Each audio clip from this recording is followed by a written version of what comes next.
Hoy vamos a estar estudiando el capítulo 6.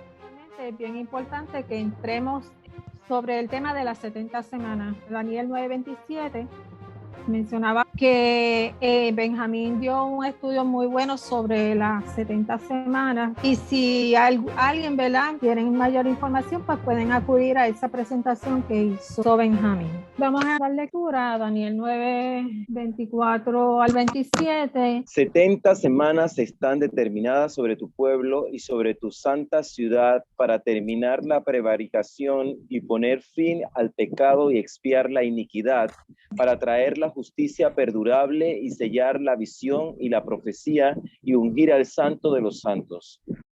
Sabe pues y entiende que desde la salida de la orden para restaurar y edificar a Jerusalén hasta el Mesías príncipe, habrá 7 semanas y 72 semanas. Se volverá a edificar la plaza y el muro en tiempos angustiosos. Y después de las 72 semanas se quitará la vida al Mesías, mas no por sí, y el pueblo de un príncipe que ha de venir destruirá la ciudad y el santuario, y su fin será con inundación, y hasta el fin de la guerra durarán las devastaciones. Y por otra semana confirmará el pacto con muchos. A la mitad de la semana hará cesar el sacrificio y la ofrenda. Después, con la muchedumbre de las abominaciones, vendrá el desolador, hasta que venga la consumación y lo que está determinado se derrame sobre el desolador. Daniel, vamos a leer en Levítico, porque es bien importante que nosotros determinemos en qué momento actual de la historia, dentro de estas 70 semanas, nosotros estamos ahora. Levítico 25:8. Y contarás 7 veces 7 años, de modo que los días de las 7 semanas de años de 49 años. Encontramos que de estas semanas que nos habla en la profecía, cada semana equivalía a 7 años. Y entonces esta primera parte del versículo que nos habla de las 7 semanas, si 7 semanas eran 7 años, pues entonces ahí tenemos 49 años. Encontramos que las primeras 7 semanas comienzan a partir de la promulgación del decreto que ordena la reconstrucción del templo de Jerusalén hasta la llegada del príncipe elegido. En Nehemías 1:8 encontramos que la promulgación de la reconstrucción del templo de Jerusalén ocurrió en el año 20 del rey Artajerjes. La reconstrucción de este templo tardó 49 años. La segunda parte del versículo 25 nos habla de 62 semanas o 434 años. Desde que se reconstruyó el templo de Jerusalén hasta la muerte de Jesús y la destrucción posterior del templo por el general romano Tito, en el año 70 transcurrieron 434 años. Ya para ese tiempo se cumplieron las 69 semanas. Transcurrieron 483 años. Una vez que hemos leído esta profecía y el momento histórico, nos encontramos dentro de estas 70 semanas. Antes de la semana número 70, hay un lapso de tiempo, el cual se ha llamado como el Valle de la Iglesia o el periodo de gracia. Y encontramos que en Lucas 4, del 16 al 21, nos da una referencia de cómo surge ese periodo de la gracia. Vino a Nazaret, donde se había criado, y en el día de reposo entró en la sinagoga conforme a su costumbre, y se levantó a leer. Y se le dio el libro del profeta Isaías. Y habiendo abierto el libro, halló el lugar donde estaba escrito: el Espíritu del Señor está sobre mí, por cuanto me ha ungido para dar buenas nuevas a los pobres. Me ha enviado a sanar a los quebrantados de corazón. Me ha enviado a sanar, a pregonar libertad a los cautivos y vista a los ciegos, a poner libertad a los oprimidos, a predicar el año agradable del Señor. Y enrollando el libro, lo dio al ministro y se sentó. Y los ojos de todos en la sinagoga estaban fijos en él. Y comenzó a decirles: hoy se ha cumplido esta escritura delante de vosotros. Wow. Estoy escuchando tus palabras y puedo verlo en mi mente, cómo quedaron sorprendidos todos. No tenían palabras para, ¿verdad? El momento histórico, ¿verdad? Que se Ha estaba presentando. sido el momento, uno de los momentos más históricos, sobre todo para nosotros. Isaías 61 del 1 al 2. El Espíritu de Jehová, el Señor está sobre mí, porque me ungió Jehová. Me ha enviado a predicar buenas nuevas a los abatidos, a vendar a los quebrantados de corazón, a publicar libertad a los cautivos y a los presos apertura de la cárcel, a proclamar el año de la buena voluntad de Jehová y el día de venganza del Dios nuestro, a consolar a todos los enlutados. Amén. Aquí encontramos que cuando comparamos la escritura, vemos que hay una parte del pasaje de Isaías que Jesús la pidió y fue básicamente la parte que habla de la venganza, en la última parte, ¿verdad?, del versículo. ¿Qué pasó aquí? Pues vamos a ver Efesios 3 del 5 y 6. Misterio que en otras generaciones no se dio a conocer a los hijos de los hombres. Sí, de los hombres, como ahora es revelado a los santos apóstolos y profetas por el Espíritu, que los gentiles son coherederos y miembros del mismo cuerpo y copartícipes de la promesa en Cristo Jesús por medio del Evangelio.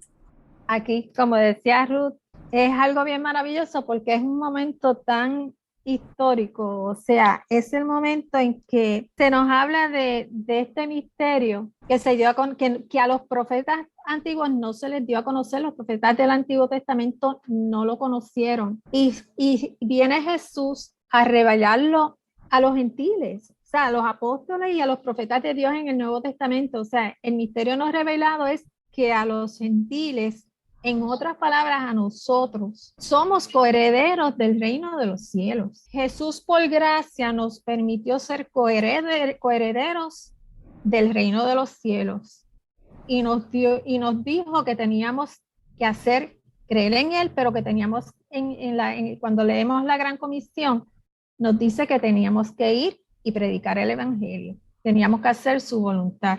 Encontramos que esta pausa, este periodo en el que nos encontramos ahora, va a terminar cuando se dé el rapto de la iglesia. Nilda, una pregunta. Ajá. Quiere decir que la gente, los cristianos de esa época, no tuvieron eso claro hasta que Pablo habló. Exacto. O sea, antes de Pablo quizás a lo mejor pensaban que esto era un proyecto de Dios, de Jesucristo, exclusivamente para los israelitas, ¿no? Para los judíos. Pero aquí sí, entonces se abre, entonces después que a Pablo habla, entonces entendemos, es que esto es para otra gente también. Aunque en la época de Jesucristo también se había dado que él había hablado con la samaritana y con un montón de gente que pues no eran propiamente aceptados por los judíos, ¿no? Cuando yo leía esto y a veces hemos comentado durante esto, desde que empezamos el Apocalipsis, cuando Jimmy habló del rapto, que eso puede darse en cualquier momento. Y leyendo esto, pues se hace más fácil el que uno lo pueda entender porque es precisamente el momento en el que estamos ahora mismo. Se supone que la iglesia del Señor esté haciendo lo que Él le mandó hacer.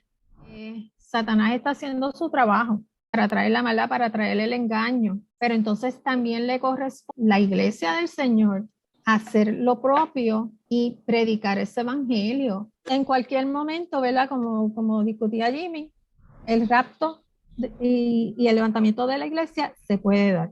¿Cuándo va a empezar la semana número 70? Cuando se dé el rapto de la iglesia.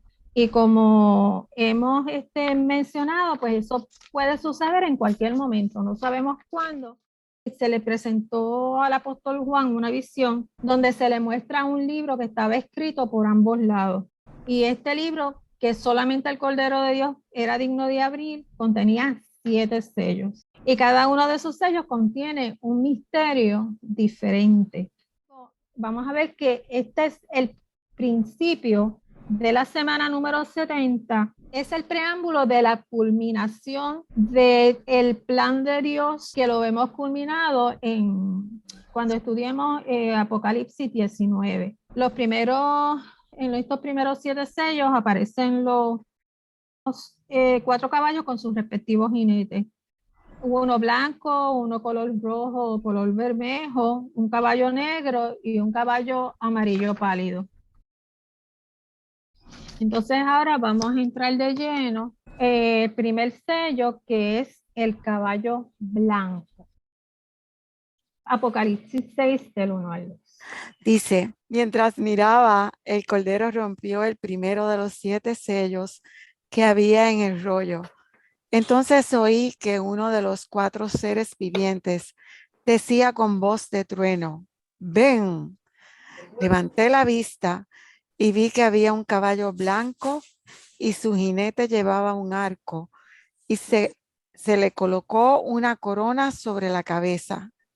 Salió cabalgando para ganar muchas batallas y obtener la victoria. Han habido varias interpretaciones sobre quién es este jinete que va en el caballo blanco. Todos los comentarios de esta época, la cual se conoce como la época patrística, se refieren a este caballo como el caballo blanco o el Evangelio de Jesucristo. Estos comentaristas, estos que escribían, pues entendían que era Jesucristo. Luego de la Reforma, muchos comentaristas de las Escrituras comenzaron a interpretar que el caballo blanco se refería al anticristo. Vamos a ver las características de este jinete. En el versículo 2 se nos presenta que viene en un caballo blanco. En la Biblia encontramos que el blanco es un color que simboliza pureza, que tiene un tono celestial y de victoria. Y viene en un caballo que simboliza fuerza, milicia, guerra. Nos describe un jinete que tiene un arco, pero ese arco no tiene flechas, lo cual puede representar la paz. Anteriormente era un símbolo de que si tú querías, como discutíamos hoy, bandera blanca, pues se usaba un arco, ¿verdad? Solo, como símbolo de que la persona venía en son de paz. Nos describe que tiene una corona, pero en este caso esa corona viene de la palabra estéfanos, del griego. Era una corona, pero es una corona de laurel que simboliza victoria, que significa el vencedor. Y dice que el jinete viene decidido a vencer. Si uno lo ve así, uno puede pensar, como muchos, ¿verdad? Pensaban que podía ser el Evangelio, que podía ser Jesucristo el que venía. En términos de lo que estamos viendo con lo que nos estamos encontrando aquí, estamos conscientes de que estamos comenzando la semana número 70, ya han pasado la 69. Estamos en un punto donde se están cumpliendo las profecías. Esto dice que vendrán muchos hablando en mi nombre y se harán pasar por mí, y básicamente es la imagen que estamos viendo.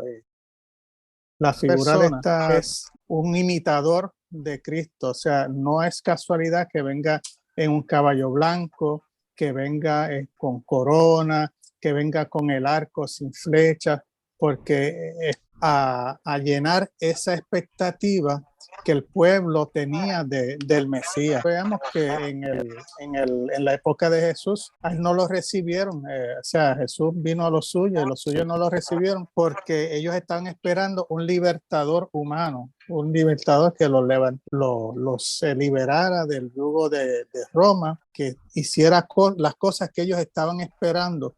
Y este primer jinete se presenta con esa figura, esa imagen, una persona carismática, buen orador, obviamente ese tipo de personas que cuando uno lo oye uno se queda absorto escuchando porque habla con esa facilidad de palabra y convence. Ese es el tipo de figura que yo entiendo que estamos viendo aquí en ese primer jinete del caballo blanco.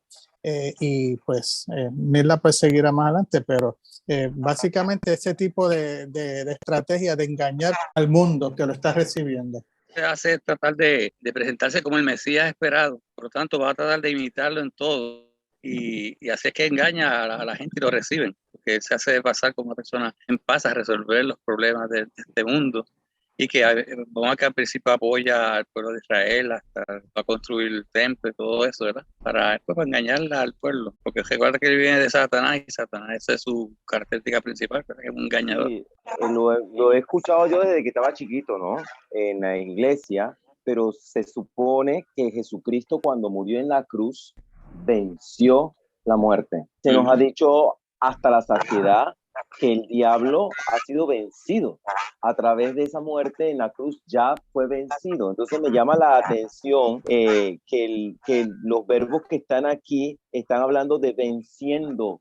Eso es un gerundio que quiere decir que es una cosa que está pasando ahora y seguirá pasando. No es una cosa que viene del pasado, es una cosa que viene del presente hacia el futuro, venciendo. Es como cuando yo digo caminando, es porque yo camino ahora en el presente y también voy a seguir caminando más para adelante, o sea, me estoy refiriendo y proyectando al futuro. Entonces está el otro vencer que está en infinitivo, y viene para vencer, o sea que tampoco te está diciendo nada de lo que pasó antes, ¿ves? Y entonces eso sí te puede poner a pensar, porque habla en esa forma y no habla de que el que viene en el caballo ya venció. Todo el tiempo yo entendí que Jesucristo había vencido ya a Satanás, venció la muerte y ya el diablo había sido vencido con ese sacrificio. Entonces, pensar que viene venciendo porque no, es que en el Dios que yo creo ya venció, ya ganó, hace tiempo esta pelea está ganada. Que no te está hablando de venció, no te está hablando nada del pasado, te está hablando de un presente y un futuro. Recuerda que no estamos hablando de Jesucristo, estamos hablando del Mesías. Precisamente eso es lo que se interpreta aquí, que tienes un engañador, se está haciendo pasar como Jesucristo. Estamos visualizando un líder humano, o sea, no es Satanás, persona que va a ser bien reconocido por el mundo. Pero todo este poder va a cumplir el plan de Dios. Cristo venció la muerte y Cristo es el vencedor y esto reafirma el cumplimiento del plan de Dios. Respecto a eso de Benjamín, que quizás, si yo entiendo bien lo que tú estás más o menos planteando, es que Cristo venció, que Dios ya le dio la salvación al mundo, pero que la condenación es que amaron más las tinieblas que la luz, o sea, y mientras hay personas que no han reconocido a Cristo como Señor y Salvador, el terreno está abierto. Satanás toma el terreno o el anticristo toma el terreno engañando a la gente, porque son personas que no han querido reconocer a la luz de Cristo, a la verdad de Cristo, la salvación de Cristo, y quizás pienso yo que por ahí quizás se puede contestar, ya el Señor venció y ya Cristo lo hizo todo en la cruz del Calvario, pero entonces estamos nosotros que estamos en aceptar esa salvación y todo lo que Cristo logró. Si no lo hacemos, la Escritura nos dice que estamos en tinieblas. Sí, lo que pasa es que mientras sigo dándole vueltas a lo que estamos viendo, me doy cuenta, ¿no? Vi cuando es el Cordero el que está abriendo el sello, o sea, Jesús es el Cordero que abrió el sello.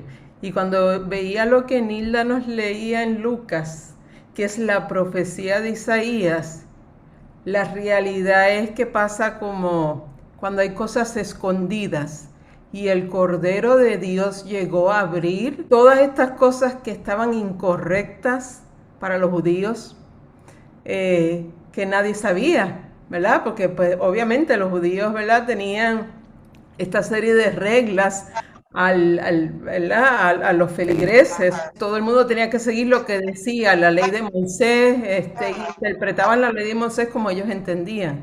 Entonces yo creo, esta es mi humilde opinión, cuando el Cordero está abriendo este primer sello, que entiendo por lo que, ¿verdad? Miguel también está diciendo, que es alguien que está imitando, porque es un caballo blanco, y dice que salió venciendo y para vencer, o sea, está intentando reclamar lo que, ¿verdad? Su intención, ¿no? O sea, vencer a aquellos que están, ¿verdad?, en lo incorrecto. Esa es mi humilde opinión, es lo que pienso, ¿no? Sí, en primer lugar, sí, Jesucristo venció la muerte. Todo aquel que cree en Él será salvo y tendrá vida eterna. Y eso es una promesa y eso ya Jesús lo cumplió. Pero vamos también, como que mencionó Rupi, era que Jesucristo es el que abre los sellos, ¿verdad? Recuerden que está comenzando la gran tribulación, la ira de Dios. O sea, que la ira de Dios empieza con esos sellos que se abren. O sea, que todo lo que está sucediendo, aunque nos suene un poco fuerte, es la voluntad de Dios. Es que como decíamos ahorita, en el momento histórico en el cual nosotros nos encontramos, ¿qué nosotros estamos viendo? Dios lo está permitiendo. ¿Por qué? Porque Él venció la cruz y Él venció la muerte. Él esperaba que su pueblo, Él esperaba que lo siguiéramos, que creyésemos en Él, y eso no es lo que ha sucedido. Solamente unos pocos creen en Él. Entiéndase, ¿verdad? Dentro del contexto de humanidad, la humanidad está yendo hacia un mundo de pecado que es en el que nos encontramos hoy. Guerras por un pedazo de terreno, estamos encontrando pecado, estamos encontrando leyes que se están aprobando en contra de la voluntad de Dios. O sea, el camino se está pavimentando poco a poco para que ese líder, ese anticristo o ese personaje que va a llegar y que va a encantar a muchos y que va a engañar a muchos, crezca y se desarrolle. Sí. El momento actual es preciso, o sea, es en el momento en que nos encontramos de acuerdo a todo lo que nos está pasando. Y hace poco hablábamos de las señales del fin del mundo, y cuando vemos señales, cuando vemos distintas manifestaciones, sobre todo, no solamente temblores, el comportamiento del hombre, que yo no podía entender cómo se aprueba una ley para que tú mates un niño en el vientre de una madre, cuando la palabra nos dice que te conocí desde el vientre de tu madre. O sea, son cosas que en la mente de un cristiano son inconcebibles. Eso no se puede entender. Sin embargo, ustedes se fijan lo fácil que está pasando todo, y todos los derechos que se están reclamando hoy en día van dirigidos a eso, a que surja esa figura, porque a lo malo le llamamos bueno. El anticristo va a encontrar un camino fértil. Y se está labrando ahora. Ese camino fértil lo estamos haciendo. Y como yo decía ahorita, la iglesia del Señor tiene que moverse rápidamente. Estamos como tan apacibles, estoy tan apacible, o sea, no hago lo que tengo que hacer. O sea, son tantas las cosas que están abonando a que ese camino del anticristo, pues nosotros mismos, la iglesia, estamos ayudando, porque él está trabajando para labrar su camino, pero nosotros tenemos una misión que el Señor nos dio, y eso es bien importante, que nosotros creemos conciencia de que mañana puede ser el rapto de la iglesia, y el anticristo siempre va a querer imitar a Jesucristo. Nosotros, yo no sé, pero yo eso del juicio, cuando la Biblia menciona eso del concepto del juicio, nosotros tenemos una ventaja bueno, quizás esa también es parte de la voluntad del mismo Dios, de que los cristianos de ahora tengamos el photo finish. Nosotros tenemos toda la foto de todo de cuál fue el plan, sabemos cómo y en qué va a acabar todo. Quizás no manejamos muy bien, porque es la voluntad de Dios que no manejemos de una manera muy exacta los tiempos, pero el photo finish lo tenemos. Y el asunto es que yo pienso que quizás a la iglesia le pasen cierto juicio por no haber hecho lo que le tocaba en algún momento. Porque yo no creo que Dios vaya a pasar como que, ay, no, ustedes son mi pueblo amado, no hicieron nada, no importa. No, espérate. Aquí hubo un montón de gente que se perdió porque tú te cruzaste la mano y tú estabas en tu club social reuniéndote los domingos. Bueno, de hecho ahí también entra el concepto de los distintos juicios. Fíjate que hay un juicio que es para para la iglesia, que es donde se van a otorgar los galardones, y ahí es donde se va a trabajar con lo que tú has hecho, lo que tú estás mencionando, o sea, que tú hiciste. Nosotros ya tenemos, al aceptar a Cristo como nuestro Salvador de corazón, no simplemente decirlo y confesarlo, sino al aceptarlo de corazón, pues estamos aceptando la salvación por su sacrificio, no por lo que nosotros hagamos. Pero nosotros vamos a ir ante el tribunal del Señor para dar cuenta de lo que nosotros hemos hecho con esa salvación, cómo lo hemos compartido, qué hemos hecho para ganar las personas. No es que eso nos va a condenar o no, porque ya tenemos, o sea, ya el Señor nos dio, no tenemos la salvación, pero ahí entonces entra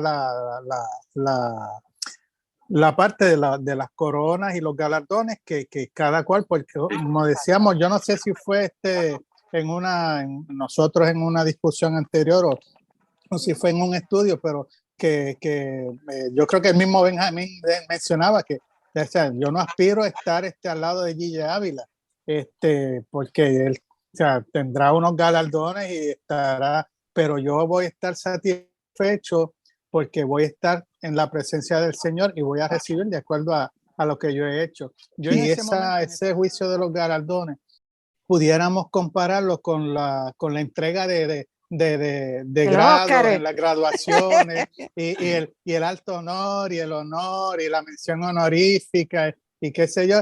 Y realmente yo pienso que no me voy a sentir así, porque es una dinámica distinta. Fíjate que nosotros como padres, no voy a decir que los padres no, sino que nosotros como padres inculcamos y estamos promoviendo la competencia y el galardón y el ganar el premio por competencia. Y tú tienes que ser, ganar, sacar la A porque tú tienes que ser el mejor, pero hasta cierto punto descuidamos o dejamos de ver el propósito. O sea, yo estoy ahí por el conocimiento, por el aprender, por desarrollarme, y eso es lo que me debe llenar a mí. Y yo me visualizo en ese momento donde yo vea todos los galardones que le deben a Benjamín y a Blanquita, y yo con mi cintita de mención honorífica, pero yo no me voy a sentir como me siento en una graduación aquí, sino que me voy a sentir satisfecho, contento, porque la bendición de esos que tienen esos galardones, yo la voy a sentir como mía, porque somos hermanos. O sea, yo no estoy en que yo quiero ser mejor que tú, sino que yo quiero compartir contigo la presencia del Señor. Por lo menos esa es la visión que yo veo. Mire, y si puedo añadir algo de lo que Benjamín tú dijiste, están los que le dijeron a Jesús: en tu nombre yo hice esto, en tu nombre yo sané enfermo, yo hice milagros, yo hice prodigios. ¿Y qué le dice Jesús? Apartados de mí, hacedores de maldad, porque no los conozco. O sea, que esos hicieron. Y entonces hay que tener esa sabiduría, porque no es que estés haciendo todo el tiempo, es cómo lo estás haciendo, el corazón con que lo estás haciendo, todas esas cosas, ¿no? Yo creo que la clave está en que el Espíritu Santo nos habla a cada uno de nosotros y nos dice qué tenemos que hacer. Mi temor es que Él te envíe, ¿verdad? Y te dé unas encomiendas y uno no las haga. El Espíritu nos va a confirmar qué nos toca hacer a cada uno de nosotros.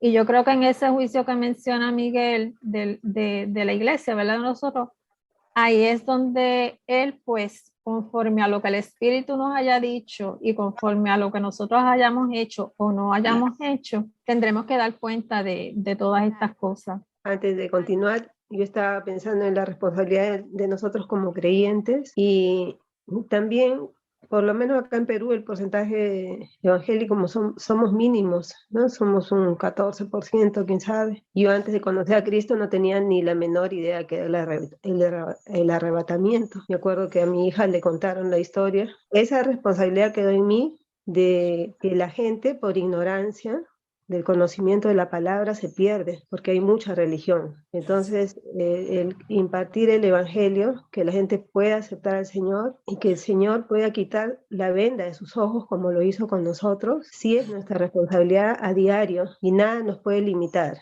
Yo estoy acá en una cama, tantos días, tengo un teléfono, le pido al Señor compartir su mensaje, orar, no tanto por sanidad, sino por salvación de las almas, y que el Señor nos haga mirar más que nuestras propias vidas, hermanos, la del prójimo y de las almas que se pierden. Y esa es nuestra responsabilidad muy grande realmente, porque el mundo está perdido y todo lo bueno es malo ahora. Entonces nosotros no podemos quedarnos con los brazos cruzados. Es cierto, orar, pero compartir con mucho amor también, ¿no? Con prudencia, con misericordia, como alguien lo hizo con nosotros, ¿no? Estudiar esta gran tribulación nos ayuda a nosotros a concientizarnos, ¿verdad? Y saber por lo que pasaría todas aquellas personas que no conozcan a Jesucristo, y nos debe motivar entonces a ser más asertivos, ¿verdad? De la manera de que otras personas pues, puedan ser salvos y no pasen por esa gran tribulación. Hacer la salvedad que estamos en otra época electrónica, ¿verdad? Y vemos los diferentes plataformas digitales que se está predicando el evangelio, y tal vez no lo vemos como Gille Ávila, que eso eran unas campañas terribles, pero a través de las diferentes plataformas se da el mensaje y cada uno de nosotros somos diferentes. Yo podré ser un poquito pasiva, pero te puedo hablar también, ¿verdad? Y comentar y hacerlo y decir lo que Dios hizo en mi vida a otros.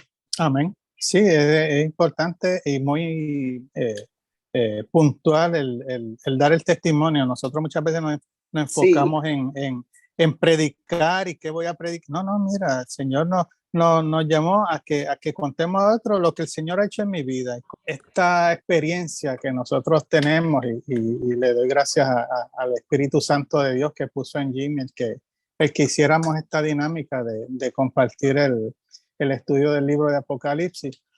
Le decía hoy a Rupi que 55 años y todavía yo no sabía, o sea, yo pues veía esto como algo, qué sé yo, como que si eso si viene va a llegar y cuando llegue pues aquí estaremos.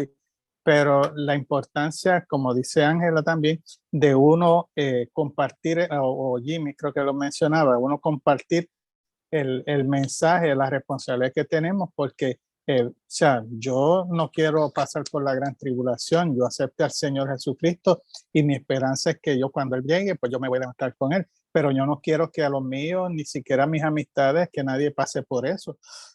En el mismo caso de Pilato, habla en Juan 19:11, cuando Jesús está ante Pilato y Jesús le dice, ninguna autoridad tendrías contra mí si no te fuese dada de arriba. Y pues, nos recuerda, nos trae nuevamente a la memoria que muchas de estas cosas, o sea, estas cosas, estos eventos sucedieron en el pasado y van a suceder en este momento que estamos estudiando ahora, porque es la voluntad del Señor, como decíamos al principio de la charla en esta tarde, porque Dios tiene un propósito, tiene un plan, y sí, la victoria es del Señor, y Dios tiene un plan, y porque Él venció es que estas cosas se están dando. O sea, Dios no está peleando aquí a ver si ve cuánto lleva el conteo, cuánto yo tengo y cuánto tiene el otro. No, ya el Señor venció, y porque Él venció, pues es que estas cosas se están cumpliendo y se van a ir cumpliendo. Entonces vi el cielo abierto, y he aquí un caballo blanco, y el que lo montaba se llamaba Fiel y Verdadero, y con justicia justa y pelea. Sus ojos eran como llama de fuego, y había en su cabeza muchas diademas, y tenía un nombre escrito que ninguno conocía sino él mismo. Estaba vestido de una ropa teñida en sangre, y su nombre es el Verbo de Dios. Y los ejércitos celestiales, vestidos de lino finísimo, blanco y limpio, le seguían en caballos blancos. De su boca sale una espada aguda para herir con ella a las naciones, y él las regía con vara de hierro, y él pisa el lagar del vino del furor y de la ira del Dios Todopoderoso. Y en su vestidura y en su muslo tiene escrito este nombre: Rey de Reyes y Señor de Señores. ¿De quién estamos hablando aquí? De Jesucristo. De Jesucristo. El anticristo vendrá a imitar a Jesucristo. La corona del anticristo era en olivo. La corona que expresa aquí, que trae Jesús, es en oro. La diadema es un símbolo de realeza, mientras que la de olivo es la de alguien que vino a vencer, es una victoria. Ahí ya vemos una comparación. O sea, él trata de imitar a Jesús, pero no puede tener la corona porque solamente el Rey de Reyes y el Señor de Señores es quien va a poder traer esa corona. El jinete del Apocalipsis 19 viene a traer la paz, y el jinete del caballo blanco va a intentar, viene con un engaño para simular que traerá la paz.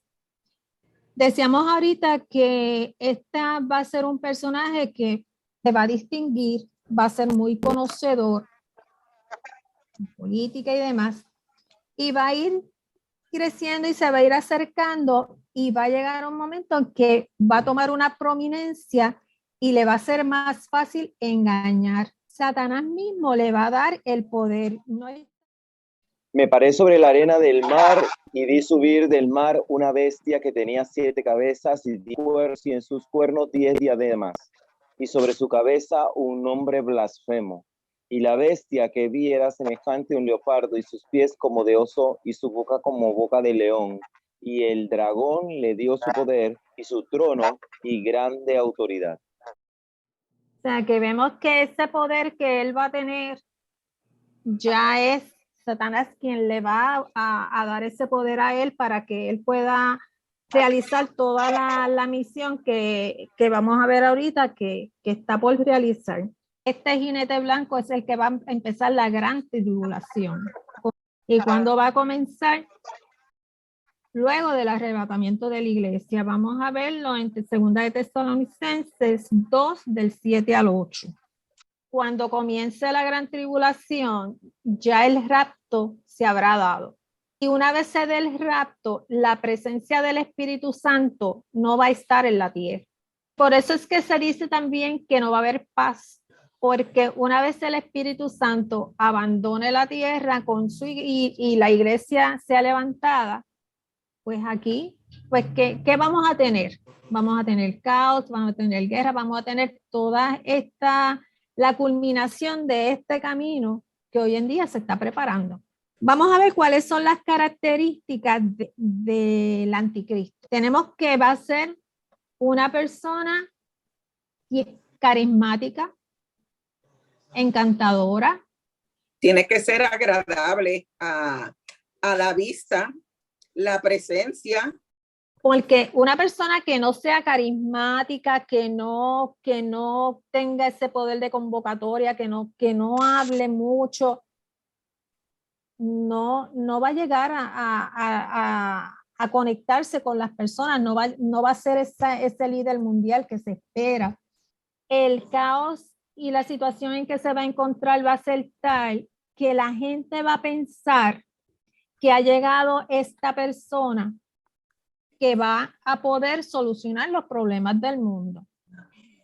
Y entonces dice que va a conquistar las naciones pacíficamente y logrará unirlas. Vamos a ver lo que dice Daniel 11:37.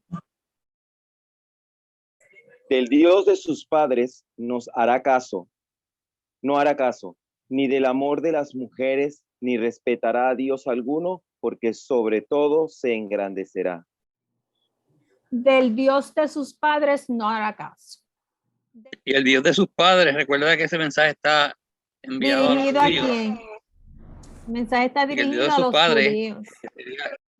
O sea que por eso se entiende que puede ser judío, porque el llegar a los judíos, una persona que no sea judía, va a ser muy difícil que pueda llegar a ellos, y lo que se dice que los va a unificar, que va a ser un pacto con la nación de Israel y con la nación de Palestina. ¿Y quién, si no es judío, podría hacer eso? ¿Qué otra cosa ustedes ven en ese versículo? Me llama la atención eso, ni del amor de las mujeres, porque eso, Dios mío, eso se podría interpretar de muchas formas. Estudiosos entienden que va a ser una persona que va a ser gay.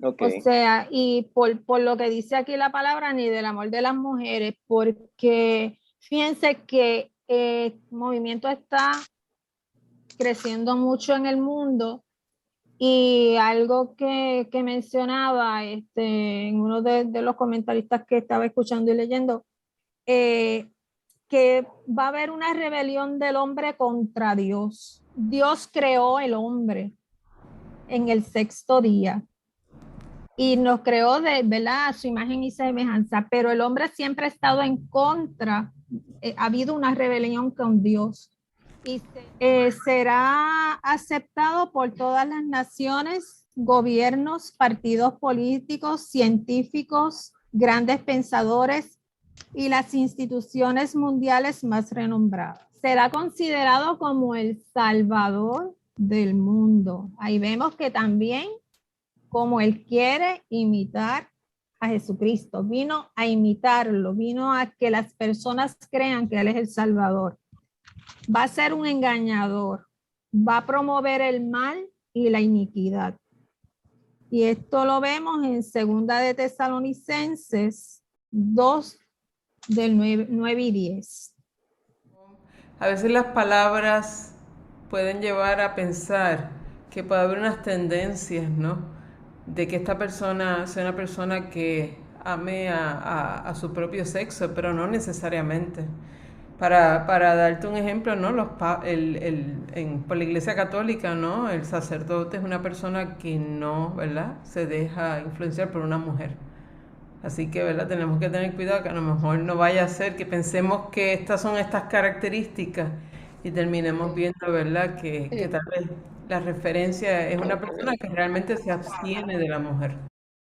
Pero los sacerdotes pueden abstenerse de la mujer, pero no necesariamente significa que no tengan deseo hacia las mujeres. En esta versión de la Nueva Traducción Viviente dice, no tendrá ningún respeto por los dioses de sus antepasados, ni por el Dios querido por las mujeres. Sí. Y todas las demás versiones que he estado revisando, porque demás. mientras estaba hablando he estado viendo para atrás, todas las demás versiones, ninguna te dice ni te da por entender que aborrece a la mujer, sino que no seguirá el Dios que las mujeres, tiene que haber alguna conexión con el tipo de devoción que las mujeres presentaban ante Dios. Habría que verificar un poquito más y ahondar en ese tema, porque ninguna de las versiones existentes te da la opción de pensar de que aborrecerá a las mujeres para otra cosa, ¿no? Sino hace énfasis en cómo las mujeres tienen esa relación quizás más íntima con su creador, qué sé yo. Por ahí viene la cosa. Es una persona que va a venir a engañar, es una persona que es la que te va a resolver los problemas a largo y a corto plazo. Por ejemplo, sencillo, en medio de las guerras que estamos, yo te voy a traer la paz porque yo voy a negociar.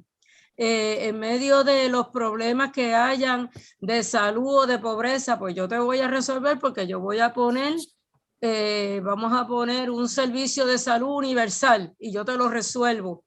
Y tiene que ser una persona es una persona suficientemente inteligente, ¿verdad? Porque él no va a irse por alguna tangente que pueda haber un huequito como para que dudes de él. Me explico. Si abiertamente él dijera, bueno, pues yo soy homosexual porque como creo en la inclusión, automáticamente vamos a ver algunos que no vamos a seguirle. Automático. Pero ¿qué pasa? Esa no es la misión de él. La misión de él es poder engañar a todos los más que él pueda. Claro. Yo estoy segura, porque es que yo estoy segura, porque no todo el que, pues como dice la Biblia, no todo el que dice Señor, Señor entrará al reino de los cielos, no todo el que va por ahí diciendo de la boca para afuera es cristiano, de verdad. Y esos que son, que yo digo que son de la boca para afuera, esos van a caer engañados con él también. O sea que él tiene que mostrarse como que es pues la última Coca-Cola del desierto, para que todos quieran estar de una forma u otra congraciados con él. Digo, mi punto de vista, ¿verdad? Pienso que es así. No podemos perder de perspectiva Claro. que aquí la iglesia ya se fue. Ah, no, sí, claro. O sea, definitivamente, pues, los que queden serán los menos, porque es más, los que queden, que no se fueron con la iglesia que el Señor no levantó, es porque no creen en el Señor. ¿Tú crees que el anticristo entonces surge después, totalmente después del rapto? No sí, empieza a surgir antes. No, y lo vimos, lo vimos en el pasaje que leímos ahorita. O sea, el anticristo, o sea, lo que impide que el anticristo entre es que todavía el Espíritu Santo está en la tierra. Claro, pero no perdamos tampoco de perspectiva que de los que se quedan, van a haber de los cristianos light que se quedaron, que esos van a tener que agarrar la Biblia bien duro, porque tienen dos alternativas, y la Biblia es bien clara con eso.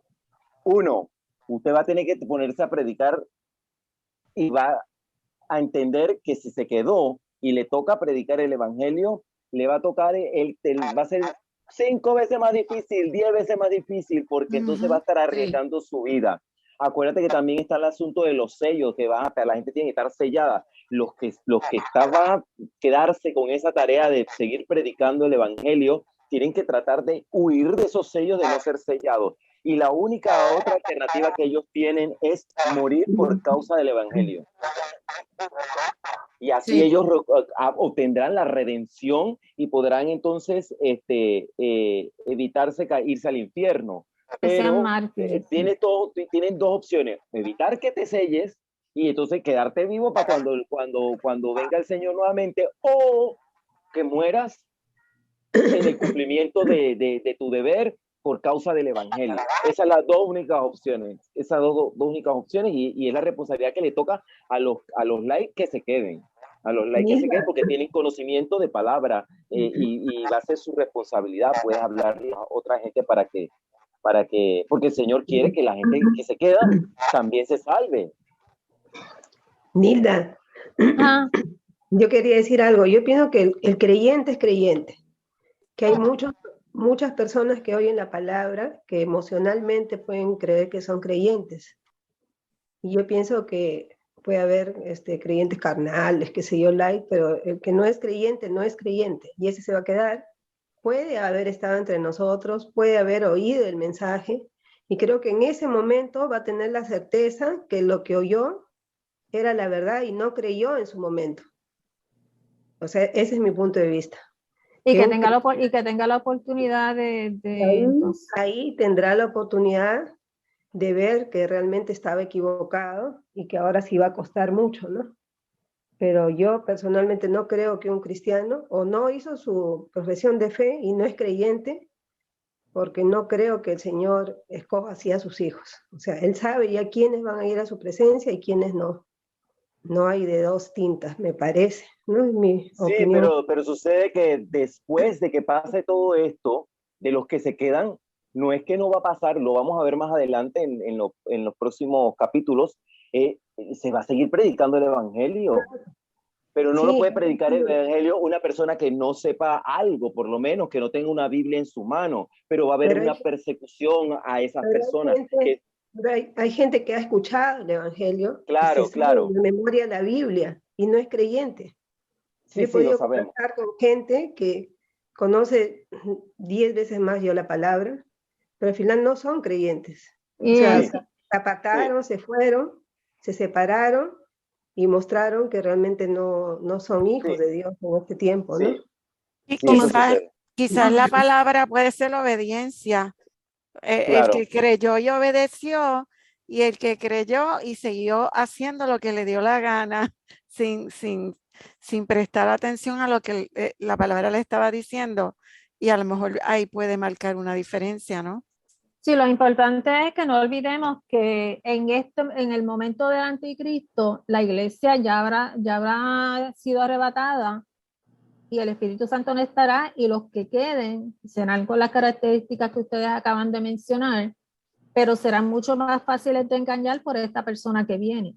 Oh, sí, claro. Y como discutiremos más adelante, llega un momento en que él mismo va a prohibir todo tipo de adoración.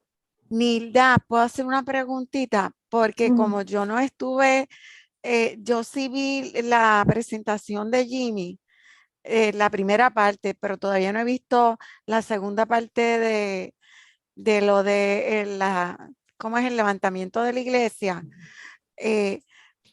Pero yo quería preguntar, porque como yo no estuve en esas primeras, porque yo tenía entendido, y digo entendido porque yo no soy experta en esto, que había unas teorías de que el rapto iba a ser al principio, otros decían que era a la mitad, y hay otros que inclusive dicen que es a lo último de la tribulación.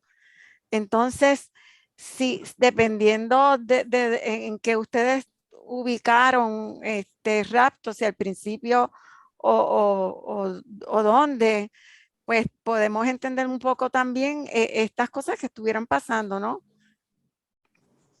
Pero como yo no estaba, yo no puedo, no sé. Pero Blanquita, lo que sucede es que si el rapto se diera a la mitad o al final, el Señor es sabio. ¿Qué objetivo buscaría el Señor con que su pueblo fuese testigo de toda esta barbarie? Porque nos hubiera dado incluso las instrucciones de lo que hay que hacer durante todo el proceso, porque lo que vamos a ver es inimaginable. Bueno, pero pues, el Señor lo que quiere es que nosotros no vivamos eso. El Señor lo que quiere es llevarse a su pueblo para que no veamos y no vivamos eso, porque nos ama de una manera que nosotros no podemos entender. Yo entiendo eso, pero yo pienso que Él quiere que la luz brille en medio de las tinieblas. Y aunque que la luz brille en medio de las tinieblas y en estas tinieblas densas y oscuras, ¿sabes? Si fuera al final o en el medio, pienso yo que sería ese el propósito, que la luz brille en las tinieblas para que otros conozcan. Sí, pero para eso Jesús va a dejar a los 144,000 sellados para predicar la palabra y los 2 testigos. Pues ya la iglesia se ha ido. Ya discutimos la vez pasada pues las diferentes teorías que había, pues, y el consenso, y de acuerdo a lo que mayormente vimos, pues concluimos que según los textos bíblicos que estudiamos, que era el rapto antes de la tribulación.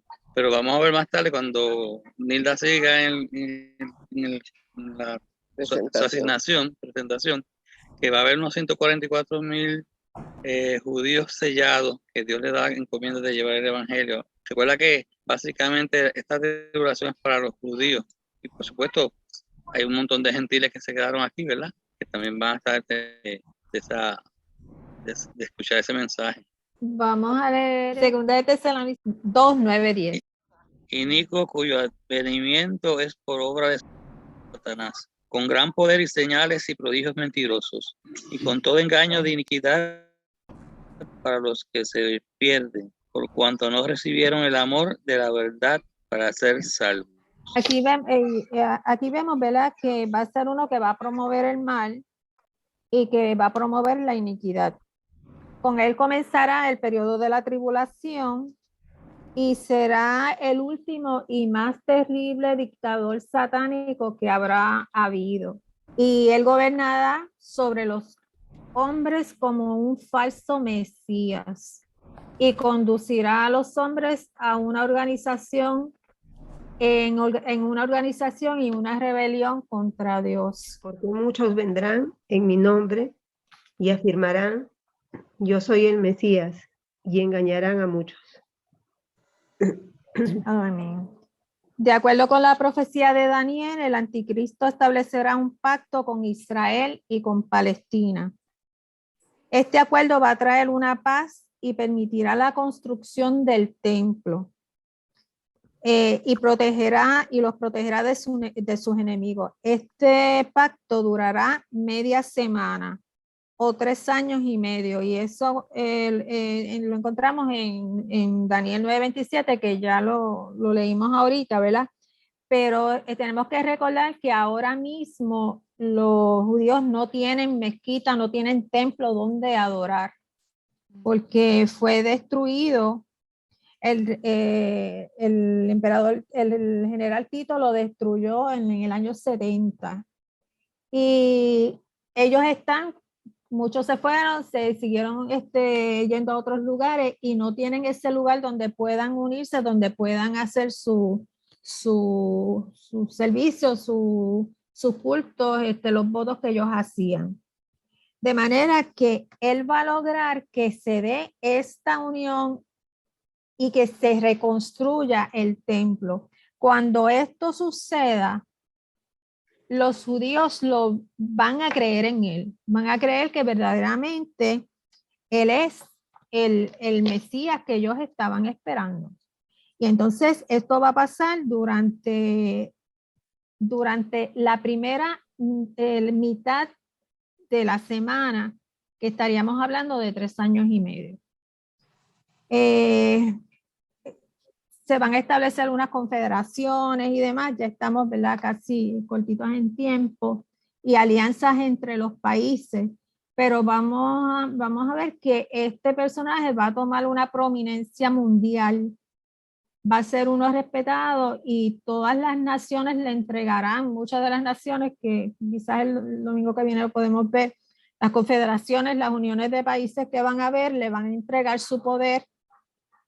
Y entonces una vez él tenga ese poder, una vez todos lo adoren, él se va a nombrar como Dios, y entonces ahí es donde va a terminar la paz, porque ahí él va a prohibir toda clase de adoración que no sea adoración que se le haga a él. Y ahí realmente muchos cortan, ¿verdad?, los primeros 3 años como una tribulación y donde hay paz, pero donde había problemas y demás, pero ya luego de estos 3 años y medio es que va a empezar la gran tribulación y todas las calamidades que van a acontecer, que lo vamos a ver representados con los otros jinetes que vamos a estar estudiando la semana que viene. Y como decíamos ahorita, pues el escenario está perfecto para que este líder surja, y lo que nosotros tenemos que estar pendientes es, ¿verdad?, y que estemos trabajando, y que cuando el Señor, pues, cuando venga ese rapto que anhelamos, pues el Señor nos encuentre haciendo lo que tengamos que hacer.